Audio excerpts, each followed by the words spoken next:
തീർച്ചയായിട്ടും എന്ന് വെച്ച് കഴിഞ്ഞാൽ എനിക്കും ഒരു മോളാണ്. ഇതിൽ എൻ്റെ രണ്ട് പെൺകുട്ടികളെന്ന് പറയുന്നത് ഇപ്പോഴത്തെ നടക്കുന്ന കറണ്ട് ഇഷ്യൂവിന് മെസ്സേജാണ്. ഞാൻ പറയും മക്കളെ കളരി പഠിക്കുന്നു. നമ്മൾ എത്ര കളരി പഠിച്ചാലും ചേർത്ത് ഒടിപ്പിച്ചാലും ഒന്ന് കയ്യിൽ വെക്കുന്ന പല കാര്യങ്ങളുണ്ട്.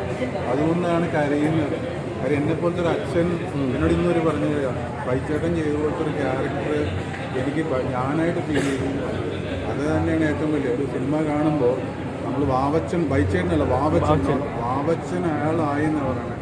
എനിക്കിപ്പോഴും ബൈജു എഴുതുന്ന ഡയറക്ടർ വാവച്ചൻ എന്ന് പറഞ്ഞാൽ ഇപ്പോഴും ആൾ വേറെ ആളാണ്. അത് ഇനി ഞാൻ വിശ്വസിക്കുന്നത് അത് ഗോഡ് എനിക്ക് കൊണ്ടുതന്ന വാവച്ചനാണ്. ആ വാവച്ചന് 100% ആൾക്കാർക്ക് ഇഷ്ടപ്പെടും. ഞാൻ എങ്ങനെ പെർഫോം ചെയ്യുന്നത് വെച്ചാൽ എനിക്കറിയില്ല. അത് വേറെ ആളാണ്. വാവച്ചൻ വേറെ ആളാണ്. വാവച്ചൻ ഈ വാവച്ചനെ ഇന്ന് മലയാളികൾക്ക് വേണം. അത് ആ ഒരു ക്യാരക്ടർ അയാൾക്ക് ഒരുപാട് കാര്യങ്ങൾ പറയാൻ കർഷകനാണ്.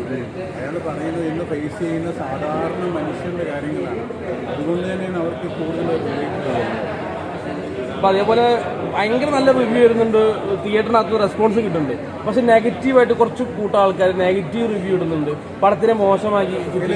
അതിന് നമ്മളെ സംബന്ധിച്ച് നമ്മളെ ബാധിക്കുന്നതല്ല. നമ്മളൊരു പോസിറ്റീവ് ഉള്ളപ്പോൾ നെഗറ്റീവ് ഉണ്ടാവും. അതായത് ദൈവം ഉണ്ടെന്ന് പറയുമ്പോൾ ചെലുത്താനും ഉണ്ട്. ഞാൻ അങ്ങനെ കാട്ടുന്നുള്ളൂ. അപ്പോൾ അതൊന്നും ഫൈനലി ഇത് ഈ സിനിമ തന്നെ എങ്ങനെ നെഗറ്റീവ് പോസിറ്റീവ്, അതായത് വിശ്വാസം അന്ധവിശ്വാസം തമ്മിലുള്ള ഫൈറ്റാണ്.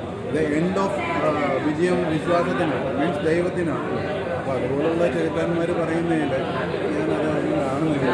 അത് ഇതിൻ്റെ കൂടെ നമ്മളെ ബാധിക്കുന്ന പ്രശ്നമില്ല. തിയേറ്ററിൽ വന്ന് കാണുന്നവരാരും നെഗറ്റീവ് അറിയുന്നില്ല എന്നുള്ളത് എന്തുകൊണ്ടാണെന്ന് അറിയില്ല. ഞാൻ ഈ നെഗറ്റീവ് പറയുന്നത് ബൈജോട്ടൻ 36 വർഷമായിട്ട് ഇവിടെ നിൽക്കുന്നതാണ്. നല്ല കഥാപാത്രം ഒരു നല്ല സിനിമയുമായിട്ട് വരുമ്പോൾ നിങ്ങളുടെ ചേട്ടനാണെന്ന് കരുതി സപ്പോർട്ടാണ് ചെയ്യേണ്ടത്. ആ തിയേറ്ററിൽ ഒന്ന് കണ്ടിട്ട് അഭിപ്രായം പറയണം. അതൊന്നും എനിക്ക് പറയാനില്ല കേട്ടോ. ഓക്കെ.